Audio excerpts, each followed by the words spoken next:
Welcome back to the Long Way Back podcast. I'm your host Timmy Long, and today I'm on my own, and which is great because I have a lovely lady here with me today. Her name is Caitlyn Dunlea, and I just want to start off by saying it was your partner Lloyd who contacted me and just mentioned a few things that had happened in your life. Yeah. And I was very interested in the story then straight away, you know, because you have 3 children who are neurodiverse and a 4th who possibly could be down the line. You're dealing with that. You're dealing with your own stuff, weight loss, and you've lost a sibling as well to suicide, and God knows whatever you're dealing with your own side of stuff. So how's things? How are you feeling today? I'm grand. I'm nervous now. Yeah. So do you want to just give us a brief breakdown of where you grew up and your family dynamics in school and stuff? Yeah. So I came from Balfian, still in Balfian. Yeah. Love Balfian. I had 4 older brothers. My mum and dad were brilliant. They honest, like typical normal childhood growing up. We were in everything. The boys were in their soccer. You know, they would have done a bit of boxing. I then would have played basketball and soccer, and I'd be following the boys around, like I was the tomboy. You were the tomboy. Yeah, out in Clark's Road. I remember there was one neighbour in particular who used to always say, "Oh, she's going to be on telly playing soccer for Ireland. I can see it happening." Were you handy? I was good. You know, I went back after 12 years. I'm going back playing soccer now. Oh, nice. I got it right up on the Echo last week. Yeah. Who are you playing with? Casement Celtic. And Casement, they're handy. They're female side. Yeah. There was always good teams out there. I tell you what now, I played when I was younger, like on the road, and I joined Killarine and it was great, but they had no girls team, so I played on the boys team. So I like properly registered, though I was the only girl on the boys team. So like we'd be going to matches and I'd have my own little dressing room and everything. But then obviously when you get to a certain age, that has to stop. So they had no girls team. And I actually don't know, was I the first one to start that? Then they got one. And like that then as you start working, you know, secondary school gets harder, working. Basketball was my sport then. And I played a small bit with Casement about 12 years ago, but not to the level I would have. Yeah, and not then, the level you wanted to probably. No, and then I remember when I started the weight loss journey in January, when the girls reached out, and she was like, "Casement are starting back a team." There was no team there for years, and I was like, "Oh no, I don't know. I won't be fit enough for that now. I know now I'm after losing weight, but I don't think I'd be fit enough." And she was like, "Please come on out," and it was actually one of the best decisions I could have made over the past few months. So we started back in February and we train on Mondays and we have matches on Wednesdays. Nice. But like I just feel like a different person. It's the only time where my head completely switches off. Isn't that amazing? Yeah. Like you found something that can really, for some other people, is probably, for me, it's maybe meditation, wood carving, just working with my hands, really, doing something different where I'm completely zoned in. But going back to your story, growing up, so soccer was a big thing for you, and you were a tomboy growing up, so you were hanging around with the boys a lot. Yeah, so my brothers would have been into soccer. They were all sporty, so like it was inevitable. I'd say my dad thought he was getting a little princess. That's not what he got anyway. Not at all. But growing up, everything, I think you'd see just pretty normal family. Like my dad worked full time, my mum worked. There was 5 of us. We all just loved each other, got on great. And then I think it's when the older years started happening, to my older brothers, they'd be very more so like me in the sense that don't drink or don't smoke. Like I could go out 2-3 nights a year, and it would just be just alcohol, that'd be it, you know. And that was, I never ever dabbled in anything else, never once touched a fag. I couldn't even smoke one out if you ask me. But I think that was because like Eric and Trevor were so dedicated to their sports, so was I. And I think we had that mentality that we had the dedication. I'm not going bushing on this Saturday night because I have a match. Yeah. You know, that kind of a way. That's a lot of discipline for a young person who needs to try to fit in. I feel like sport, or if a young person finds something that they're so passionate about and love at a young age, it'll stand to them in the long run, because it never crossed my mind. I just loved it. Like my brother Trevor was into sports up until he could no longer. Like if he tried to run now, he'd pass out. My brother Eric is on the Cork dart team. He's brilliant at the darts now. He used to be very good soccer, but his thing was the darts. Wayne, talented centre back, to be fair to him, and then Martin was a talented soccer player for Casement, Celtic and Killareen. So what was the lineup? So there was you, Martin. So the eldest was Eric, Trevor, Wayne, Martin, then me. Okay. Yeah. So Martin was next after you. To me. So there's 4 years between me and Martin. Did yourself and Martin have a good relationship growing up? I think I'd been closest to Martin in the sense he would have known things about me that the others wouldn't know. I'd have known things about him the others would know, because he'd always say, Kay, don't tell Mammy now. You know, like he had a heart of gold. He'd be the one to tell you he loves you. He'd come in drunk and, I love you so much, Kay. Whereas the others wouldn't. I always said he'd a very soft heart, and I think that was partly the problem for Martin. His heart was too big.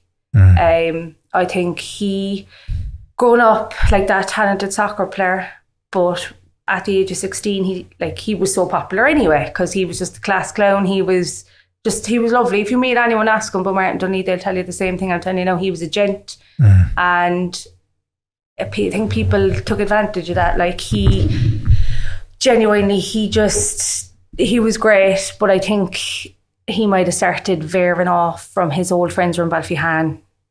Like some of them mightn't have been drinking on weekends, and Martin was like, I think I'll have a laugh. Like, so he would have had friends in Greenmount, Mahon, the north side, whereas the people he would have kind of palled with growing up stayed in the Balfihan area, if that makes sense. Yeah.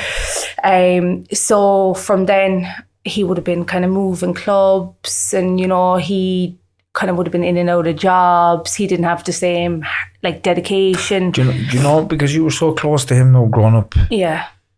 And you're looking at him, did you ever feel like that you wanted to maybe roll with him and just follow him whatever he was doing? Or did you know what he was up to was not right? Or no,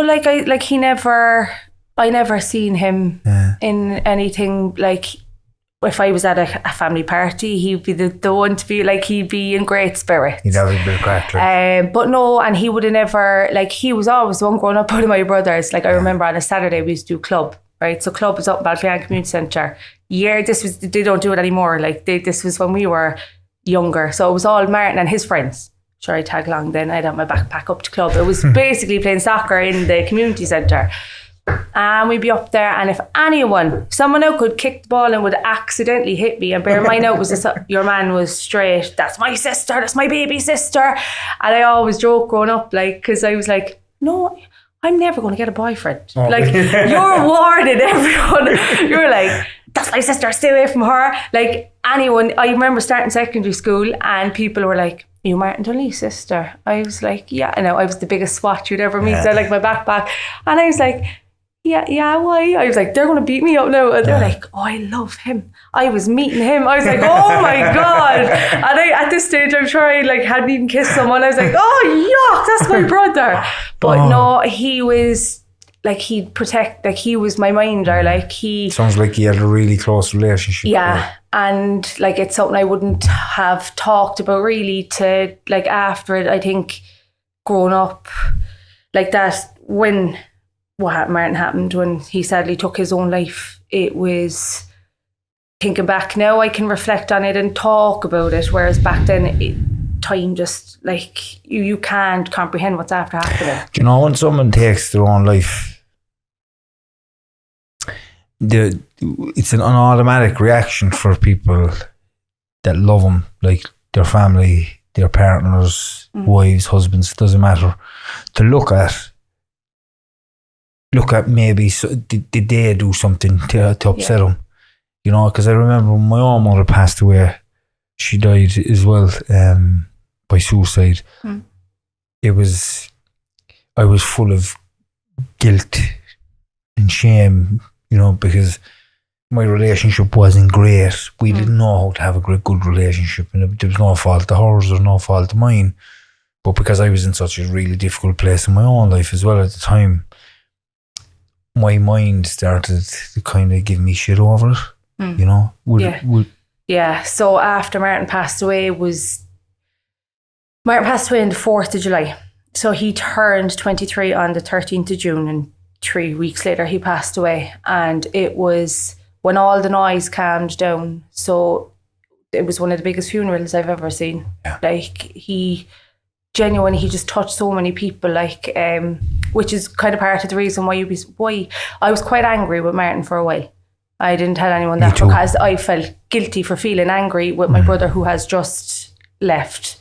I was angry because I like, how could he? You minded me up until now. How could you possibly just leave me here now? And I remember the first few months after watching my mum, it killed me. Every single day she just cried, and the house was never the same. Still not the same as what it was from when Martin was there. Growing up with 4 brothers, like I said, you wouldn't show your emotions a lot. Like, like I said, I'd go up home upstairs, I'd cry, I'd let it out. Does your mum know all this? I don't know. I think so, yeah. I think so, but not, like, I don't like to upset her. I don't like to say things that might upset her. But it's just because with the 4 boys, like, I don't know, does it just come with having brothers and no sisters? You know, I would have never talked about my emotions with them, really. Even after he passed away, I don't think my brothers really knew. No, they were there, of course they were there, but I don't think they actually knew how to comfort me, if that makes sense. I felt like it was, obviously we were all going through the same thing. My dad obviously was broken, but he was trying to be strong, not to, you know, cry in front of obviously me and my mum, but he was trying to be there, be the man. And then I just think for people going through it now, one piece of advice I would say is talk about it. Talk about it till... Like, we talk about Martin every single day. Without fail, we do. But at the start, it was quite hard in the sense that, will I say his name? Won't I say his name? Of course you should say his name. Like, why wouldn't we say his name? Like, he just, I don't know, he devastated us all. Like, and the thing is, then my mum would be saying, what if I done this? How didn't I know this? He was going through this. Like, I'm his mum and I didn't even know my own son. And I remember being like, Mum, you have to stop. Like, it's not your fault. And then she was like, did you, like, she'd be questioning if we had a happy childhood. And I'm like, Ma'am, he done absolutely everything he could for us. Like, that is not a question. I said, but after I was angry at him at the start, I was not myself for about a good couple of months. I started going out kind of on weekends, just drinking. But like, I wasn't myself. Like, you know, I lost my job. I left my job. I just thought, sure, look, my brother's gone. Sure, what's the point of me even trying in life? Like, there's no God there, obviously, if this could happen. And then it was after that. See, Martin was about 3 years gone before I had Darcy. But I'm telling you this now as I'm sitting here, if I did not have them kids, I don't know what way my life would have went there. What was the lead up to, like, was there any real indications of what was going on was he struggling a little bit? I don't know. You don't know, Siobhan? I'd love to know. Yeah. I'd love to know. In a way, I look back now and I think... And the reason I ask you that, Caitlyn, is because there's a lot of people who've had similar situations to you, you and your mother, your father and your brothers, that they've had a loved one just pass away. Yeah. Like, if he, like, I couldn't accept it. I remember saying, if he came in and told me, God forbid, he had cancer, I could accept that because you weren't choosing to leave us, but I couldn't accept it. I was like, what? But now, as I've grown up and matured, and I wasn't, like, I was just after turning 19, I was an only girl, like I said, that didn't know how to really show her emotions. And like, now looking back, I think if you were really struggling that much, Martin, if you were so down in your own head, then if you're at peace, once you're happy, I'm happy. Like, now I can look back and say that, but when it first happened, the first few months were the hardest. Still to this day, my mum will cry, like, and say, what if I said this, or what if I, and I'm like, Mum, like, there's nothing anybody or anybody could do or say, even when you were talking about your brother, you know, there was no real kind of signs or anything like that. In our situation, like growing up, my mother would have struggled. Yeah. And it was something that we knew could happen at any stage. So I suppose we were getting ready for this to happen. You seen all it. our lives. Yeah.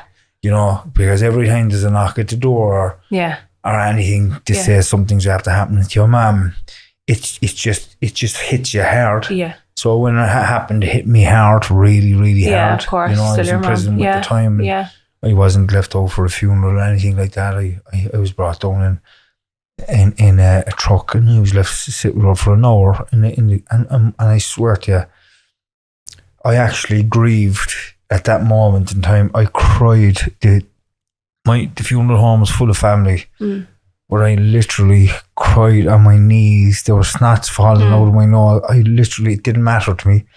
And I tell you a good one. When the day I found out that she had died,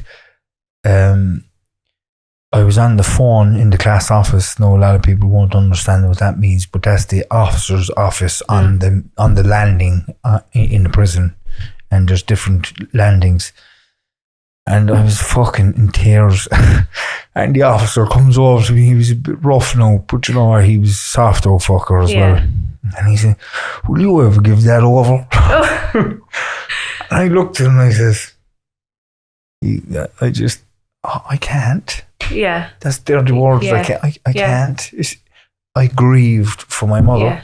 Yeah. I grieved and I grieved and I grieved and I cried and I cried. And I suppose that was the first time I really felt vulnerable in my life, where I left myself cry around other men and leave family members see me cry, because I always had to have the hard man image. But I'm after going off track now, sorry.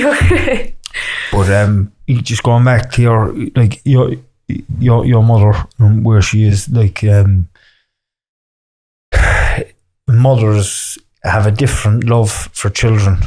Of course, yeah. Especially their boys. Yeah. And because their daughters are their best friends, but their boys are... we always said growing up, Martin's your favourite anyway, man. I would say to my dad, Donna, we call him Donna. Yeah. Wayne is your favourite anyway. And I'm like, you think I would be like being the only girl? Oh, that wasn't the case. No. Oh, the boys are slobs. That's what it is. And they are. Yeah. I look at the small fella, my own little lad, and he'd be going up to his mum, he's 13 now, and he'd be going over and he'd just whisper into her ear, he says, "Mum, I love you." Oh my God, my Clayton does that. I swear. This is 100 times a day. And your arms wrapped around her. He'd be like, ma'am. It's like, 10 minutes, I go, yeah, Clayton, what? My love you. It's not I, then it's my, and I'm like, I get that part of it, but he's wild. Like, and if I give up for him, then I get roasted alive. Like if she's upstairs in the bathroom and I'm downstairs and I'm getting out to him over something that he's after doing, now he might have fucking upset her. Yeah. Or doing something, and I'm just giving out to him because he's not doing something he's supposed to do. Yeah. She'll show up from upstairs and she say, "What's wrong?" Yeah. You know, and I say, you know, she's not, leave him alone, I'll deal with her. It's like, you can't get in the way in between a mother and a boy. No, it's different. Definitely it's different. I think they say though that it's even from watching my grandmother, like there was only 4 granddaughters there, and there was like 11 or 12 grandsons, and it was all the boys. Like she'd be like, sure, God love them. And I'm like, nan. But I think they think girls can look after themselves more than men. Yeah, I think women have that real strong sense of emotion that it takes men a bit longer to get. Women kind of mature. I would have seen that at home, like with all the boys and no sisters, I think. And like my dad would be very traditional in the sense, like, you know, providing family man, like his sons and his daughter, like he's brilliant, don't get me, like, but I think I wouldn't have a heart. I don't think I've ever had a real, you know, but it's like I'd be afraid to bring up a topic in case I'd, you know, upset him. Like I remember when I found out I was pregnant, I couldn't tell him the words "I'm pregnant." Yeah. Still, I couldn't. I had 4, like 3 after, and I still don't think I've ever told my dad I'm pregnant. My mum had to tell him every time. When did you actually? We're just going over changing a small bit. No. Yeah. When did you actually have your first child? So Darcy is 7 since March. Darcy's your first. Darcy's my first. Darcy is a hard case. She's a ball of energy. when I was pregnant on Darcy, so I was very sick. I was 21 when I got pregnant, after a loss of a baby, but I was 21 when I got pregnant. You had a miscarriage first? Yes, yeah. No cause, just one of those things. It just happens. Like that nobody knew. Actually, the only person that knew would have been my mum and Martin. And I remember after Martin died that December, one of his friends, one of the Ballyfian friends, I met him. And he was drunk now. He had been drinking him. And he says to me, he loved you, and the way they get when they're, and I said, I know, like, upsetting. Yeah, and sure, this was the December after he died, so that was the worst Christmas of our lives, like, but I said, of course, I know he did, and he was like, no, but he came to me, like, when he knew about what happened to you, and I was saying what happened to me, and then he just done this, so, like, I knew, Martin knew that, but he never said it to me, like, and he went to his friend, how can I help her, what will I do, like, that's how genuine, and like he just genuinely cared and wanted to make sure I was okay and the whole lot, like, so when I heard that then I was heartbroken then, but I feel the emotion here on myself. Yeah. So when I got pregnant with Darcy, I couldn't enjoy the pregnancy because I just thought something's going to happen. I'm not going to be able to have kids. This is just going to be another thing in my life that's going to happen that I'm just not going to be able to. So I remember the months going on and everything was fine, but when I hit about 35 weeks, I started having these really bad headaches. And my sister-in-law was a midwife at the time, and I texted her. She said, look, if they last more than 3 days, the pain doesn't subside even with paracetamol, just go to your GP to get checked. Now, I had brought up that I was had really bad swelling to the point where I had to get a size up in a shoe. And they were like, oh no, your blood pressure is fine, you've no protein in the urine, you're fine. So went to the GP and she was like, no, we better go up and get you checked. Went up, got checked. They said, no, your blood pressure's fine. And I was like, oh, grand, whatever. Like, they were, with headaches and stuff, there's this worry of preeclampsia. So went home and had clinic, say, a few days later. And the girl that was scanning me, she couldn't scan me. I had this hard lump here, which I had shown the midwives. They kind of said, oh, it's just, it's normal, it's not sore or anything, is it? I said, no. So the midwife said, that to me looks like really bad swelling. So she said, just come with me. And she brought me back down to the clinic and they kept me in anyway from then. So they kept me in. The first they wanted to send me for a brain MRI, they thought I had a clot in my brain. So they told me that when I was sitting on my own one morning, I burst out crying. I went down to the MRI machine, lid down, I had to get up, I couldn't do it. I couldn't do it. The minute I seen the thing going over my head and then with the big bump and everything. So in the end, I started having seizures, fitting, and they had family members video me to see, if there was anything causing these fits. So I was not left leave the bed anymore at this stage. I was about 36 weeks. And I remember my mum saying, you have to get the baby out of her. Like, she's getting sicker and sicker. And they were like, but baby's doing fine. And my mum's like, but my child isn't doing fine. And you said yourself, like, the baby's like nearly 7 pounds. So like, that's good for 36 weeks. Yeah. Yeah. So then it was getting worse and worse. And in the end, they decided that they'd send my urine off. So I was about 36 and 5 days. They sent the urine off, say today, came back tomorrow morning, the protein was through the roof. Straight away induced, like I had actually gone to eclampsia. So eclampsia is when preeclampsia gets so bad, it's left untreated. It could affect the liver and it could actually result in maternal death. So they induced me with Darcy. Very bad experience, but at the time I didn't think it. I was just so excited to meet my baby. The induction was quite long. It was about 30 hours and sure, we were so young and naive. Like we were just, it's only looking back now after I've had kids, I realised what a traumatic experience having Darcy was. Near the end, I passed a big clot about the size. The midwife said it was about the size of her hand, so she had to call a doctor. He said, if it happens again, call me. So that was fine. Baby's heart rate was dropping. So she was like, look, we'll have to push. So I started pushing. I was pushing for 50, like nearly the hour. I was pushing for the hour before she was born, but they had to cut. I had an episiotomy. They were like, look, her heart rate's gone. If you don't get her out, we have theatre ready. So I just gave an almighty, I don't know what came over me anyway, but she came out and she came out, but she was this way up. So Darcy's was face up as opposed to babies should come out this way. Yeah. Darcy came out, she was blistered from there to there. I have pictures on my phone, like, but at the time I just thought, oh, she's just beautiful, like, you know, but looking back, the poor child, they said she had been hitting out my pelvis and coming back up every time I was pushing. So the child was bruised from there to there. And then she came out, she was purple, she was blue, she was not breathing. And we were just looking at her like this, like no one caught her because I just pushed her out so fast because they told me her heart rate had stopped. And that would give you superhuman energy. They just took her. They took her away. They were resuscitating her just literally here. I was lying here. Sure, Lloyd was just hysterical. And then I think they were kind of looking, saying, they're very young, like, you know. They kept telling me she was okay. Like, they couldn't put her on my chest. They cut her and they took her. They got her back eventually. I felt like she did give a cry, but her breathing was very like this. So they took her to the neo. And obviously I couldn't go. I was after the epidural. I was being stitched up. They left Lloyd go with her. And she was kept in. She had to have phototherapy. She had jaundice. Her oxygen levels were low. And the next day when we went down, it was a lovely midwife in the neo. And she said, obviously last night we told you she was fine. I'm just telling you now, she is fine. But it was very touch and go. Like, you know, she's a very lucky, strong baby. And from then, Darcy was just our world. I was obsessed. Like, my friends be like, oh, you know, go and play it. I just wouldn't go. Like, I think I got so up, like, I didn't want no one to have her. You know, I think I went to the opposite way. Like, I lived at home with my mum, and she never ever had to do, like, she never done a knife feed or nothing. Or she'd still say to this day, sure, she lived with me, with Darcy, till she was like 1.5, and you wouldn't think it at all because she was never give her to us. Yeah. But I was just so upset. And I think partly it was because I had a purpose now, like, after Martin, it was. And I just craved her for so long. And she was talking at 9 months. She was a saucy bitch. She'd be there at 1 and here she is, it's fucking raining. Like, she was just a ticket. And I remember, like, she was a very hard baby then.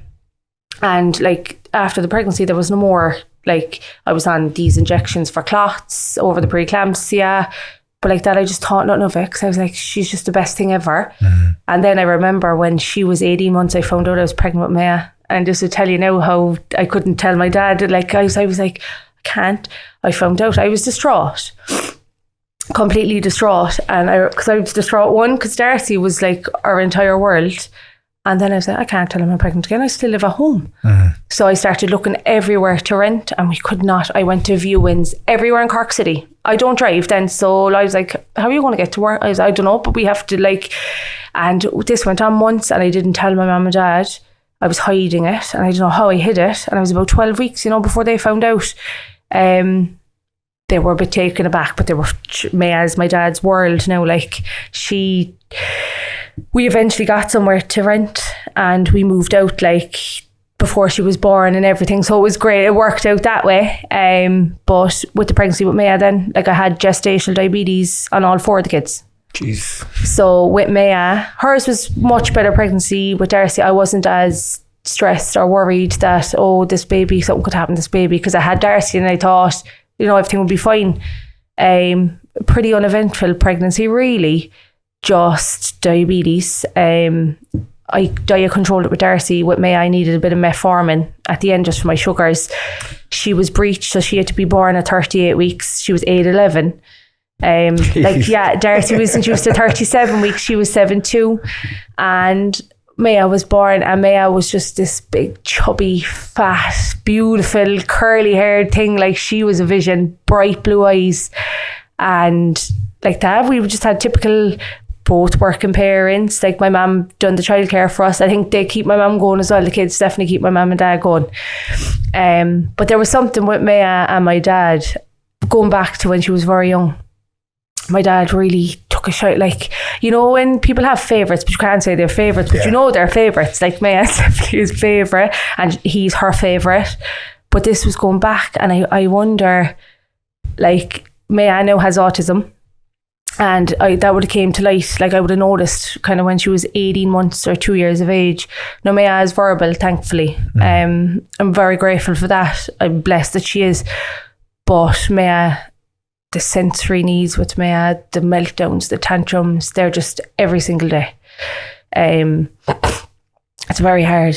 It must have been difficult to have 2 babies as well.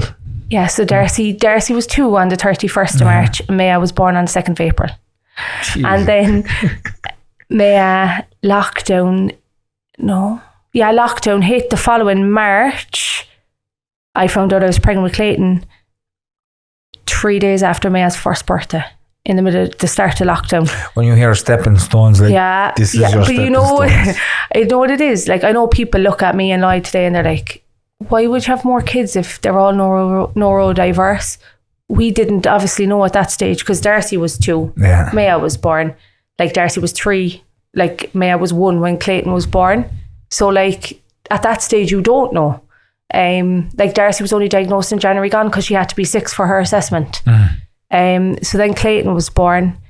He was 3 weeks early. He was 9'4". I was on insulin with him with the diabetes. All right, another section. And then Aubrey was... Lovely name, Aubrey. Aubrey Lee. She is 8 months now. Her pregnancy just like I said, so Maya was diagnosed December 22. So that was not that long ago at all. Like, we had been noticing things like socially, these meltdowns and tantrums. It wasn't what I'd class as normal meltdowns and tantrums. They were excessive. Like, she does this thing where she rubs her nose like this, like all day long. And like, she'd have a bottle and she'd have to flick the top, or like she'd go on the tiptoes, or like certain noises. But like that, I don't class Maya as something's wrong with Maya. Maya is this exceptionally bright, brilliant girl. And we were given this diagnosis in December. And it was kind of like, oh yeah, your daughter has ASD level 2. That was it. Like, oh, you have to contact the Enable Ireland, to see if they'll accept you. And if not, you'll be put under such team. And this was done by video call, like, because they were still going by COVID kind of protocols. So I just remember sitting there, and I don't think I knew, when you know, but it was when you get told. But I don't think I not grieved. Left to sit in. I just got on with it, if that makes sense. So I just said, yeah, she does, like, but it's not going to change.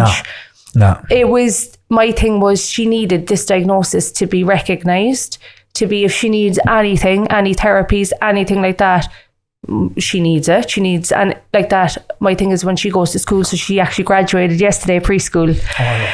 She was brilliant, but you could see she was struggling, and like, she was very like uncomfortable. She was doing the touching, and but at the end then she loved it, she enjoyed it. But like, for school, that was the biggest thing, because we were saying, does she go to a unit? Doesn't she go to a unit? Like, I didn't want to put her just to an autistic unit, in the sense that she's well able, because she's really intelligent, but then she have so many other needs that mainstream wouldn't be able to help her with, say. Yeah, and I think it's I think the diagnosis of autism for a parent is a great way for them to understand how their child works. Yeah.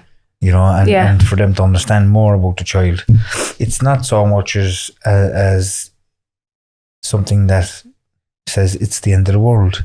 No. It's not. It just gives you more information about how, what will work for the child and what won't work for the child, and you can make the child's life easier with understanding autism, ADHD. And that's coming from my own experience. When I was diagnosed with ADHD, I'd known from a young age that there was something definitely wrong, because of the consistent falling, the clumsiness, no real consideration for time, always rushing everywhere. That's like Darcy. Always, like, it was just, and that was even in my adult life. But I think today the diagnoses are important. Once we don't say, oh, that's because of that. I think we can just say, right, let's understand our child here. Yeah. Let's see what we can do, how we need to change to meet the child's needs. And that's vital, isn't it? Yeah, like, we're still learning. So like I said, that was December 22. the following few months passed with Darcy, and we were awaiting assessment for Darcy. Now we had to go private with Darcy for the ADHD. It's actually a very different kind of process, but that came back a lot quicker than the autism one. Darcy is very different. The two, between autism and ADHD, Darcy does not sit down. She can't sleep, she can't rest, her body doesn't shut down. I took her on like over a 5k walk yesterday with her gymnastics weights on her ankles, because she's like top range of her gymnastics and acro dance, and came back, she went straight out the trampoline. And last night, 10 o'clock, she could still not wind down for bed. And like that, I was like, what's going on here? Like, because I wouldn't have seen that at home, like, or, you know, I wouldn't have seen other kids. And she was just such a hard toddler. She was a hard everything. And I was like, maybe it's just because she's spoiled. She's the first.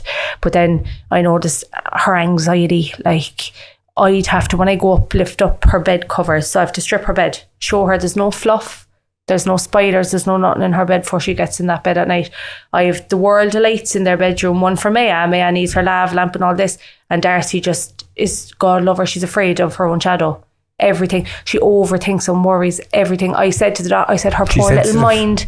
Yeah. Super sensitive. Yeah. And then on the other side of it, she could be quite rude and nasty, but I don't think it even registers. Yeah. You know, and like that, she used to get killed. I used to be saying, Darcy, like now, she still gets corrected. Don't get me wrong. Like when I got the diagnosis, I don't go around saying, oh, she's only born out because she have ADHD. Like I treat them the exact same. Yeah. Maya now would have, I've started to learn with her, so like when she does her nose rubbing, or when she kind of would, like when she'd go up and down, she's excited and that's great, and I just leave her. Like whereas before the diagnosis, I was saying, will you stop doing that? Because we would just say, what's she doing that for? Or like she'd rub so much that her nose would be bleeding and I'd be putting Vaseline and everything. But now I understand it's her comfort. Leave her alone. That's how she's coping. Yeah, leave her alone. And I say to her now, I say, was that nice now on the stage yesterday, Maya? You're rubbing your nose. And she say, yeah, that was nice now. You know, so if that's how she calms herself, and so be it. Like, and that will change in time as well. Something that's she goes that she's the type now, you go on a bus, right? She'll take the bus ticket home and she'll bring it into bed with her. She'll sleep with it. And you lift up her bed covers now. There's a spoon from my mum's, there's a bus ticket, there's a picture of Martin. You swear she knew Martin. That's lovely. There's my dad's hanky. I tell you now, if you looked in the child's pictures, but she just has to have them, and you have to leave her have them, and that's her thing. And you know, it's beautiful. She has so much sentimentality for things. Like, this is Granda's handkerchief. Like, but she's the only one that minds her toys. Like, she gets so much imaginative play, whereas Darcy then will break hers because she can't spend 5 seconds on the one task. So there was that. Then Clayton. So within 18 months, essentially, 3 of my kids have been autism and ADHD, on top of a pregnancy last year that at 20 weeks I was told I potentially may not survive the pregnancy with Aubrey. That must have been tough, having 3 kids already. Yeah. For your mind. With Aubrey, I was 20 weeks pregnant and they were doing your typical anatomy scan. I was on my own because like that, me and Lloyd have not had one night off since we were kids. They don't go with anyone. No, they'll go with my mum for a day or 2. Like that. My mum's getting older. She minded them while I was at work, but as their needs kind of, and you know, their diagnosis, my mum wasn't able anymore. And I said, Mum, this is not your job. Like I'm so grateful actually for the years I was able to work. But I said, I cannot go back to work. Like, they need me at home. And I need to learn more about how I can help them. So I do all these workshops and whatever. But so like, I couldn't come to any of the checkups. I don't think he came to any Clayton's either, actually, thinking about it. Like, if I have something on, Lloyd's at home with the kids, so he's at home with the kids. But if he has something on, I stay at home with the kids. I don't think we haven't had a night away since before we had kids at actually 7. Oh, we might have went when she was a baby once or twice, but yeah, I haven't been on an airplane without my kids in 9 years, I'd say. I haven't been away, but like people, you know, you see people and they can do that, and like Lloyd's, I was like, and I was like, but we can't, but like we're just okay with that. Do you know what I mean? Tell me about you. Tell me how you getting on, how you coping with everything. Well, how are you coping with everything that was going on? I think last year, so like with the pregnancy at the anatomy scan, like she was taking ages and I thought there was something wrong with the baby. And then she said, no, everything's fine with the baby. It's actually something with you.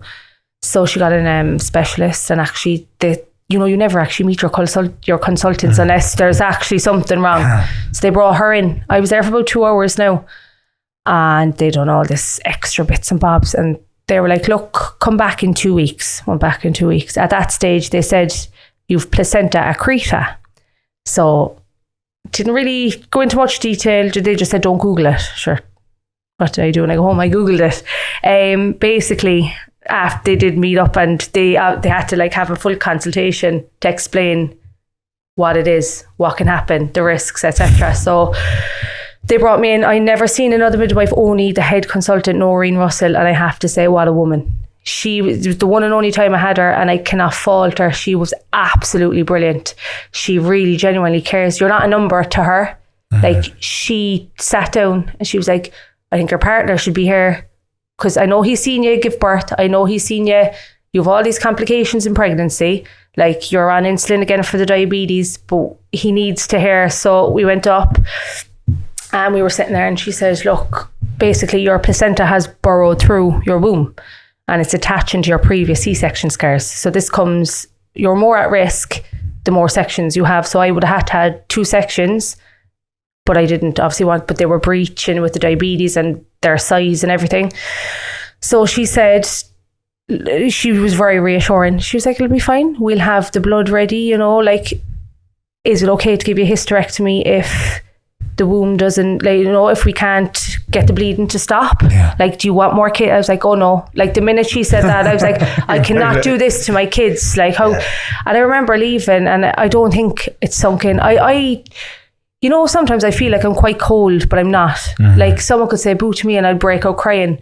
But I have I don't know, is it from what I went through when I was growing up, like for losing my brother when I was young, I tend to try not to dwell on it. Like, so I was like, it'll be, we'll be okay. And then it was, as the time was going on, there was more of these consultations. They were like, look, we need to get your blood matched. And they brought me in really early, and they were like, we might keep you in now until the baby's coming. I was like, that's weeks and weeks away. I have kids at home with autism. Like, that's not going to work.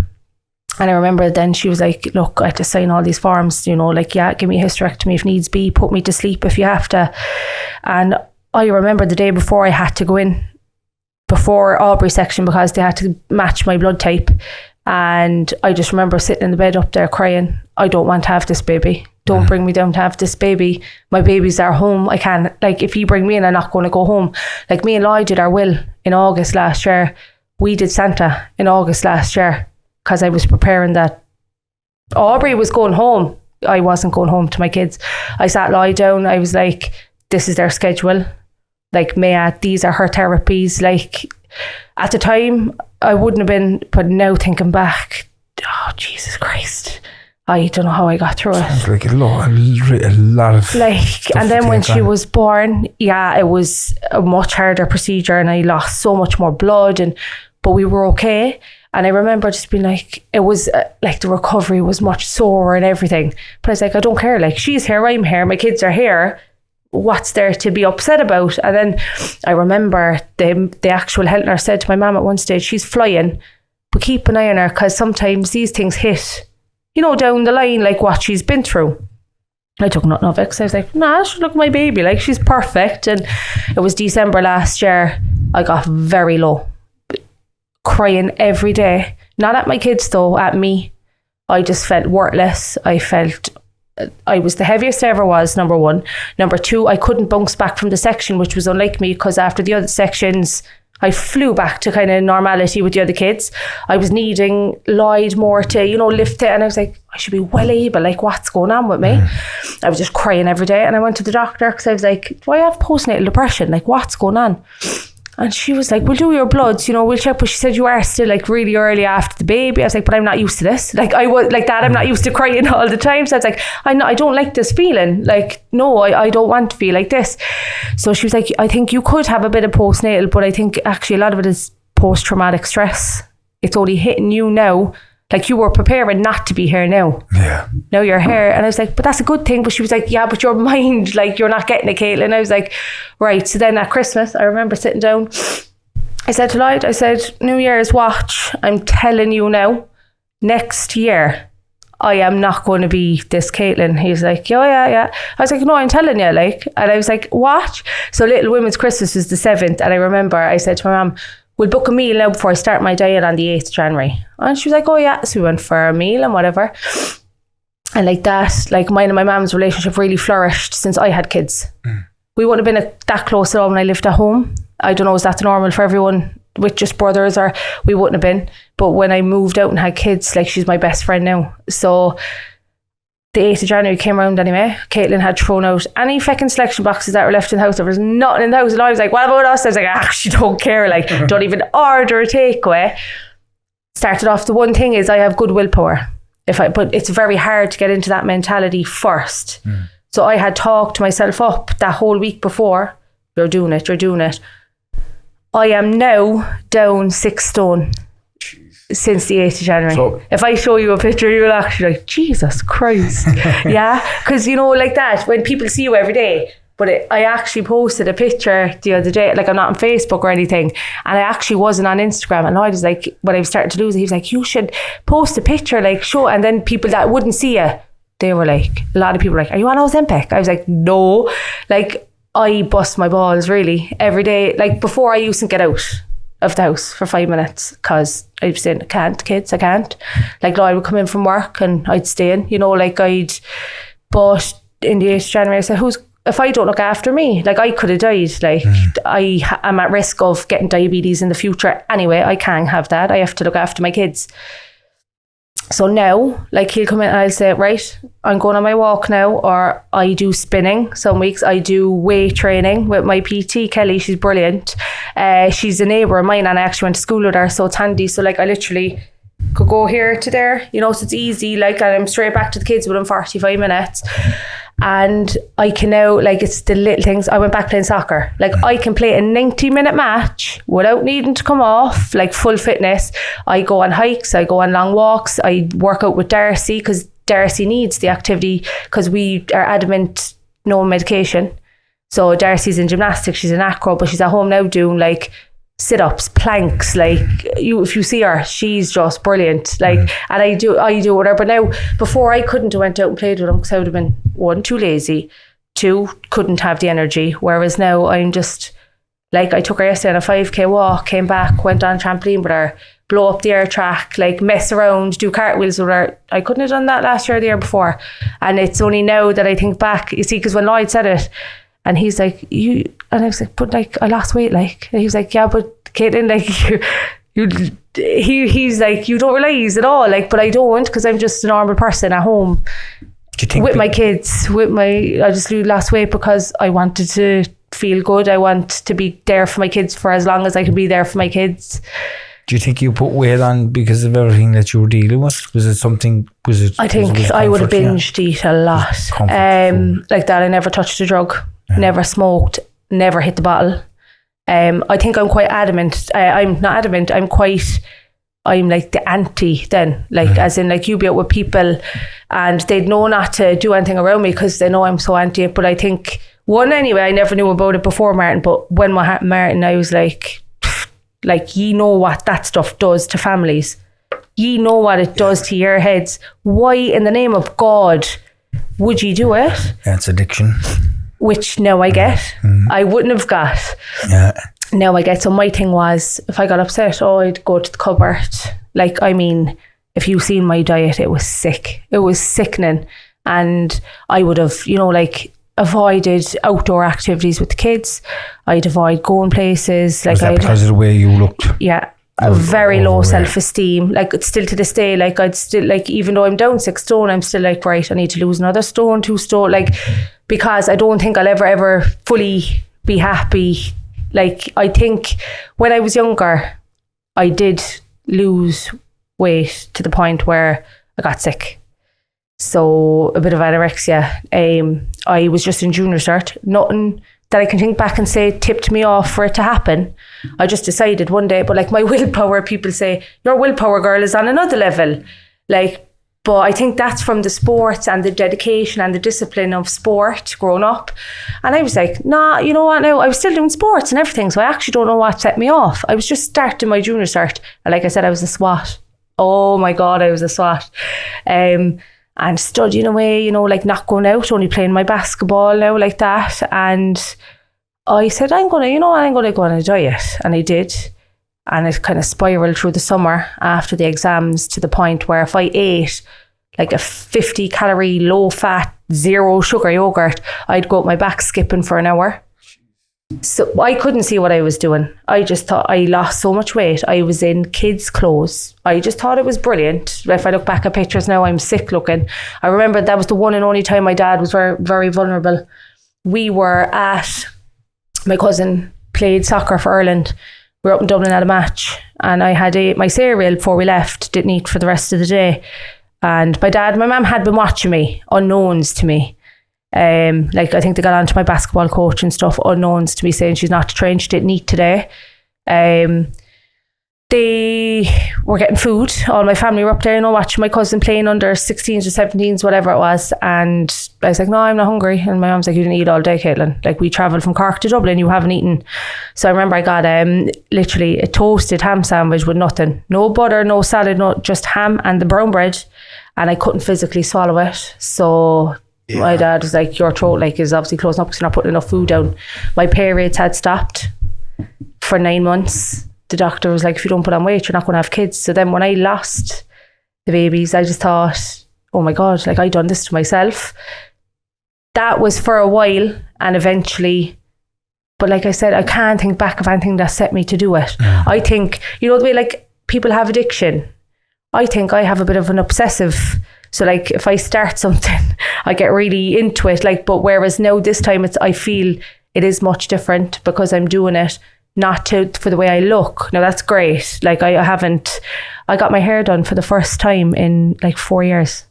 Like when I had kids, I stopped. I still don't get my nails done, they're stick on, but because I just never cared. Like I just cared about looking after them. Like they'd be in the best of gear, have everything. I'd be in my pennies clothes that I had 5 years ago, but I was happy. I didn't care about that. But obviously I wasn't looking after myself. And I think what happened, but I think what happened with Aubrey had to happen for me to completely switch. I done a complete 360 as the person I was last year. Like when I look back to December, I think I was in the pits of depression, really, very low. And I was feeling guilty then because I was saying, why am I crying when I didn't die? And my baby's fine. Like I was feeling guilty, like you shouldn't be crying, you have your kids. But it was actually to do with me. Like, and now I just feel like I go to the gym now, like with my PT, I can hold my plank without having to take breaks. Yeah. That to me is just brilliant. Like I'm just loving it. So, and it's helping with the kids, patience, energy, like that. I'm much more understanding like that before. Like if Darcy was bold, I'd sit at home and I'd dwell on it and I'd be like, this is my life forever. Yeah. Like we can't go nowhere, Lloyd. We can't do this. Like I can't go. Whereas now I say, right, it was a bad day. That's okay. Like today before I came here, I was like, I'm going to have to cancel. But I can't dwell on. If I dwell, and I don't know if that's what if you dwell on something, your mood is going to go completely. It'll go down. That's how it works. Yeah. Whereas if you're positive, say, right, if you're aware. If you're aware, I wouldn't have been aware. I was, like I said, eating all around me, been snappy, no energy, like not wanting the days to come round. Whereas now I'm up in the morning before the kids, have my housework done, kids are sorted, off to school, I'll do my workout or whatever while Aubrey's asleep at home. If I have to get the kids, we'll do something fun. Whereas before it's kind of getting home and, you know, sit down and have treat. Like whereas now it's like we are exploring things, doing more things, like it's benefiting the kids and me. Like now they're like, Mom, are you going to the gym today? Are you going playing soccer? Yeah. And whereas when I was first starting, they're like, oh, I don't want you to go, Mom. Whereas now they can see, and even like Darcy is a young girl, and like I don't want her to have to go through binge eating or like having up and down. Like she's so good at her activities. And I'm like, Darcy's like, oh, you look so beautiful now. I was like, sure, God love her. But like, it's good in a way that I'm like, yeah, if you look after yourself now, Darcy, you know, like you have to mind your body, you have to mind everything and you'll be happy. And she's like, yeah, like, whereas I think that's a good message for our kids. Like, 100% positive role model. like now they can see me like, Mammy's not just sitting at home, or like they do get older, they do start getting embarrassed. But it's not even that. Kids are sponges, Yeah. especially at that age, and they're looking at you, and that's where Yeah. they're going to develop their own habits and their own beliefs. And if they're looking at a parent that is stuffing their face and they're not making the best choice of their own nutrition and stuff, it can be really difficult. And that brings me to this. I was inside in town last week working on Patrick Street, and I see this child coming towards me, and my heart just fucking sank. You know, the child was very, very overweight. Very overweight, and I just thought to myself straight away, like, how many struggles this child is going to have. You know, they couldn't have been more than 8 or 9 years of age. And I'd say they were at least 12 or 13 fucking stone. Like, maybe more. Yeah. Like, they were really, really, really, really big. Yeah. And I think, and I'm going to be very honest with you, I think it is up to a parent to understand that they are the one that needs to show this child what's important. Even if the child is throwing fucking tantrums. That they want this and want that and the other. Like, you're going to have to bear with it and get through it, because if you're not showing them how to eat healthy or live a really healthy lifestyle, the possibilities of your child getting really sick is very, very high. Yeah, and then you see what was explained to me was my kids now were at risk of developing diabetes over me having it when they were in the womb. Yeah. So now, like that, the meltdowns that we have at home, like Clayton there, he every day, all day, he's screaming. Like his scream would pierce you, and sometimes it's because like that he wants something, and like before I'd give in. Whereas then, like, even now I'm like, Mom, you can't give in to me, or you can't give in to, because like that, our day. Like I said, it's not all sunshines and rainbows. Like 99% of the time I'm at home crying. Like, I'll go to bed, I'll cry, I'll say, like, my thing was first, I don't know, do all mums get this if their kid gets a diagnosis, but I felt guilty because I said, what did I do when I was pregnant? Like, did I cause this? Did I make my child have autism? Did I make my child have ADHD? I didn't drink. I didn't smoke. I took folic acid. I took every prenatal they told me. I stuck to my diabetes diet to the point where people were like, you need to relax. Like, as in like obsessive, I think. They told me, you have to test your sugars this time. This is what you eat. And I went by it. Whereas some of my friends that had it, they were like, girl, eating their Apache pizza with their club. But I was so... No, they told me, like, it could be bad for the baby and this and that. And then when you're told that, I was like, I'm young, I'm fairly healthy. Like, what did I do? And that was a big part of when we got to that. And now, like, I sit down some nights and I'm saying, 3 of my kids. Like, if I dwell on that, I'll get very upset. I'll say, what's their future going to be like? You know, but now, since I changed my mindset, it's kind of like, they can be what they want still. Oh, of course they 100%. Can. They can, as long as they tell me, Ma'am, I don't want to go to college, I don't want to do this, and that's fine. Are you happy? And if they say to me, yeah, I am, that's my life made. Can I give you a small bit of advice? And give anybody a bit of advice if you have a child that's neurodiverse. Feed the child the stuff that they want to be fed. If they're very good at something that's really... beneficial to them and it excites them and it makes them feel happy. Give it to them. You know, if there's something that they get really stressed over and they get upset over it, don't give it to them. And that sometimes that can be education in different ways. You know, like, we need to understand when a child makes their mind up about something, if they're autistic or they have ADHD, if a child with ADHD is sitting in a classroom and they are struggling to a degree that their anxiety is so bad that they can't even breathe properly, okay, you need to take that situation out of the child's life. You need to find something that will work for them. And sometimes it may be a practical skill, art, maybe games, you know, something that doesn't, like, you've probably heard of fight or flight, freeze and fawn. You know, like they're just 4 And that's what used to happen to me when I get anxious, or if I was asked something in the classroom, I would completely freeze and I would get so anxious, and then I'd start believing you're stupid, you're this, you're that. Yeah. We need to understand that, right? Listen, we're doing more damage to a child if we're pushing stuff on them that they are not good at and they're not able for it, because we want them to have an education. Yes, they will have an education, they will be smart, but it's about the approach. Like, I have 2 kids as well. My daughter's doing her leaving cert. There's no pressure there from us whatsoever. Yeah. And give my word on that. None. We do not push her in any way. You do your best, and that's it. Yeah. Whatever's for you is for you. But she wants to do really well. Which is good. Really well. And my son, on the other hand, he does not like school. Yeah. Doesn't enjoy being in school. And I bring him to work last few days, and he just wants to be working with his hands. Yeah. He's a visual learner. Yeah. And he said, Dad, can I paint? Dad, can do some things, things now you can't get him to do. And I say, you can? Yeah. Like, here, you know? Yeah. Give him a paintbrush and a piece of fucking wood, and he'll paint the thing for me for the day. Yeah. Or a hammer, and tell him to break something, he'll do it.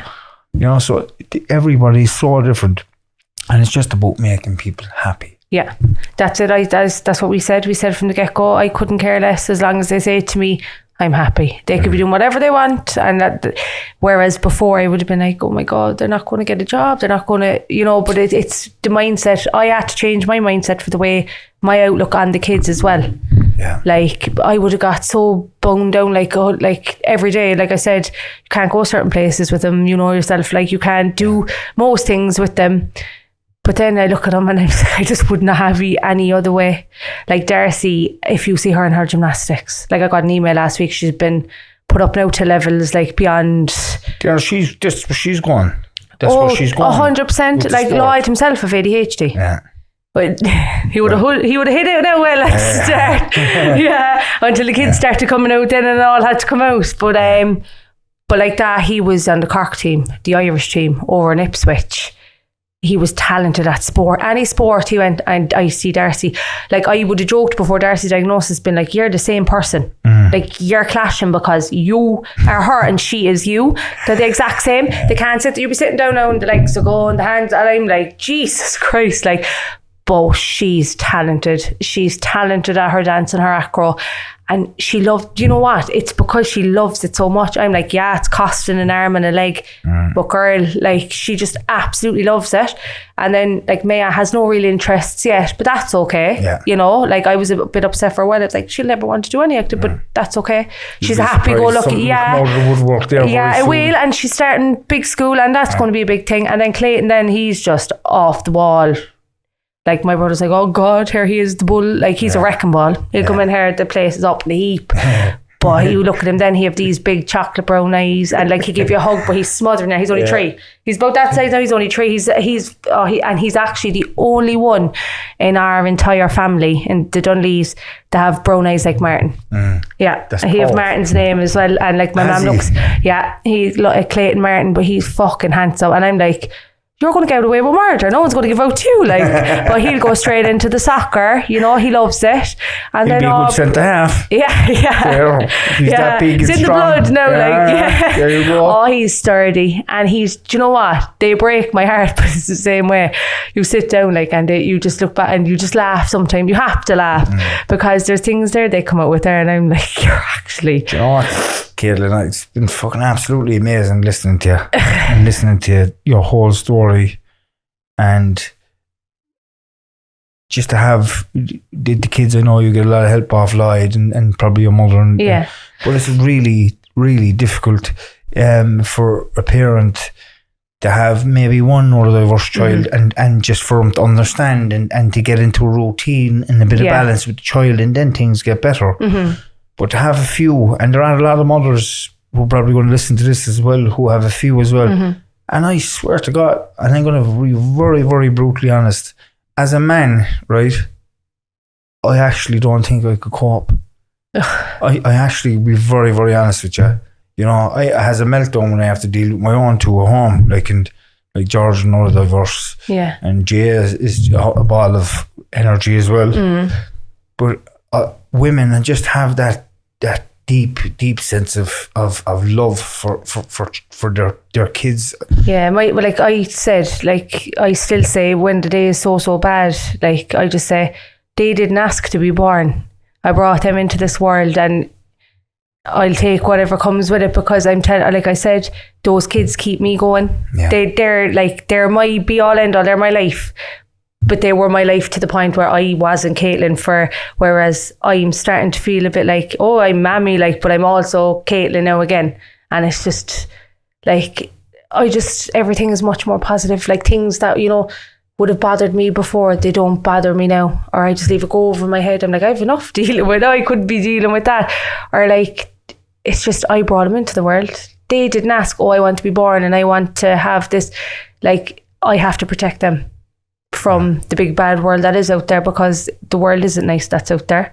And that's another part of it. I'm heartbroken in the sense I don't want them being picked at, but they won't be, because they won't be. Them. Yeah. You'll teach them. As I said, anyway, your man will reef anyone. It's it'll go straight from anyway. Yeah. It's about making them, but it's also giving them some awareness what the world is about.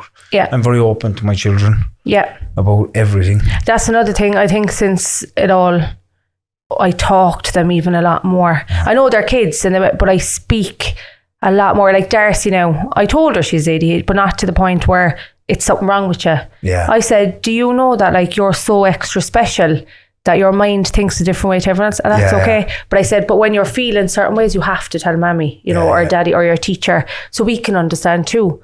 And like some parts out, like her attention span, you probably get it, is like 0. Like I ask her to go get something and she'll get 2 feet off there and she'll come back, but what you ask me to do again? Like she does this, like, and there's points where I'm like, I'm actually going to kill her, but then I'm like looking at it and I'm like, sure, God love her, like, you know, in the same sense. If you don't laugh at some things, you will cry. I'm laughing because with me it's lights, it's closed, it's cupboards opened, and it's not an intentional thing, and I can understand she where the obviously child doesn't is. mean it either. Like, I just completely honest say, Nicole, I really genuinely don't mean this, and she it feels like it's intentional, you know. Yeah. But listen, Caitlyn, it's been a pleasure to have you on. Thanks very much. Listen, I really enjoyed our conversation, and I want to say a big shout out to Lloyd as well, and the kids and your family, you know, because I know it was a family kind of thing as well with Martin, and I wish you all the best. Thanks very much. And thank you so much. And listen, thanks, Tony. Thanks. And if anybody's been affected, if anybody has anything, you know, to talk about, maybe who can relate to your story or would look for some direction in some area, you can reach on what? Your Instagram, is it? Yeah, just Caitlyn Dunlea. Caitlyn Dunlea on Instagram. Okay, thank you so much. And we can put contact details if it's okay with you as well. Yeah, no bother. Okay. Yeah. So lads, listen, everybody, thank you so much for listening. That's it. It's gone. Good luck. Bye bye. Thanks.